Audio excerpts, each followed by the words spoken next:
જી મિત્રો, આજે આપણે બનાવશું હોટલ જેવી જીરા રાઈસ અને તડકા દાળ। એની માટે આપણે તુવરની દાળ લીધી છે, જે 10 મિનિટ પલાળી દીધી છે। આ 2 વાટકી તુરની દાળ છે અને 2 વાટકી ચોખા છે। ચોખા છે બાસમતી, અને પણ 10 મિનિટ પહેલાં પાણીમાં પલાળી દીધા છે। હવે આ બંનેને આપણે પહેલાં ધોઈ લઈશું। નાખી દીધી છે। હવે આમાં આપણે નાખી દઈશું 1 ગ્લાસ જેટલું પાણી, અને આને પણ આપણે ગેસ ઉપર ચડાવી દઈશું, કરી દઈશું ઢાંકણું બંધ। હવે આ પાણી ઉકળી ગયું છે, એમાં આપણે આ મીઠું 1 ચમચી નાખી દઈએ, અને એમાં થોડુંક નાખશું આપણે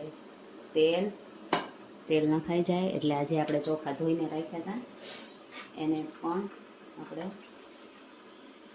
નાખી દઈશું, અને થોડીક વાર હવે આને થવા દઈશું। હવે આપણે જોઈ લઈશું ભાત થઈ ગયા છે, એને આપણે થોડાક કચરા રાખવાના છે।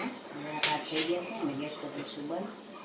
કુકરનો ગેસ પણ આપણે બંધ કરી દીધો છે, તે 4 વિસલ વાગી ગઈ છે। ભાતને આપણે સ્ટેનરમાં કાઢી લઈશું, એમાં નાખશું થોડુંક ઠંડુ પાણી, જેથી ઓવરકુક ભાત ન થઈ જાય માટે। હવે આ કુકરની આપણે જોઈ લઈશું, દાળ થઈ ગઈ છે। જો દાળ થઈ ગઈ છે, અને આપણે આવી રાખવાની છે, અને આપણે નથી બ્લેન્ડર મારવાનું કે નથી ઝેરવાની, બરાબર। હવે આપણે મૂકીશું એક કઢાઈમાં તેલ। હવે આપણે આમાં તેલ નાખી દીધું છે, તેલ પણ પતી ગયું છે। હવે આમાં આપણે 1 ચમચી નાખશું રાઈ,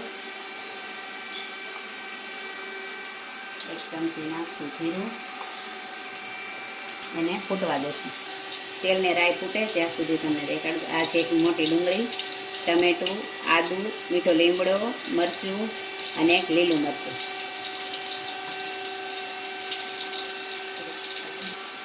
રાઈ ફૂટી ગઈ છે। હવે એમાં આપણે નાખશું 1 ચમચી હિંગ, એમાં નાખશું લાલ મરચાં, ડુંગળી, આદુ, મીઠો લીમડો, લીલા મરચાં અને ટમેટું। હવે આ બધાને થોડીક વાર સાતળી લઈશું, ગેસ ધીમો રાખશું। એમાં નાખશું આપણે અડધી ચમચી મીઠું, અને પાછું થોડીક વાર ચડવા દઈશું। હવે આ ચડી ગયું છે થોડું। હવે આમાં આપણે મસાલો કરી દઈશું। મસાલામાં નાખશું અડધી ચમચી હળદર, 1 ચમચી ધાણા જીરું, 1 મોટી ચમચી 2 મરચું, અને થોડુંક નાખશું આપણે એમાં ગરમ મસાલો। હવે આ બધાને આપણે સાતળી લઈશું, ત્યાં સુધી તેલ છૂટું ન પડે ત્યાં સુધી। હવે આ મસાલો થઈ ગયો છે, જે તમે જોઈ શકો છો। હવે આપણે જે દાળ બાફેલી હતી એને આપણે નાખી દઈશું, એને આપણે થોડુંક સાતળી લઈશું। પછી આમાં આપણે થોડુંક કુકરમાં પાણી નાખી દાળમાં નાખી દઈશું। હવે દાળને આપણે ઘડીક ઉકળવા દઈશું, ફાસ્ટ ગેસ કરી, અને ગેસ આપણે ફેરવી નાખશું। હવે આ ભાત આપણે ગળાઈ ગયા છે, આપણે આમાં એને ટ્રાન્સફર કરી લઈશું।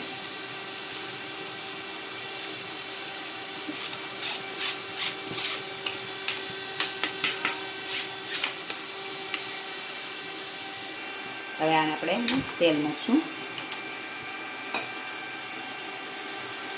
તેલ નાખશું 2-3 ચમચા જેટલું, તેલને થોડીક વાર ખાવા દઈશું। હવે આ તેલ થઈ ગયું છે, હવે આમાં તેલ થઈ ગયું છે। હવે આમાં આપણે નાખી દઈશું 2 ચમચી જેટલું જીરું। જીરું એકદમ તતડી જાય એટલે આપણે આને કરી દઈશું ગેસ આનો બંધ, અને ભાતની અંદર આપણે ફરતું નાખી દઈશું, અને આ ભાતને આપણે હવે હલાવી લઈશું એકદમ સરસ। આ ભાતને આપણે હલાવ્યા પછી ત્યાં સુધીમાં આપણે આમાં નાખી દઈશું થોડી કોથમરીને પણ આપણે સરસ હલાવી લઈશું। દાળ થઈ ગઈ છે. હવે આને આપણે આમાં કાઢી લઈશું.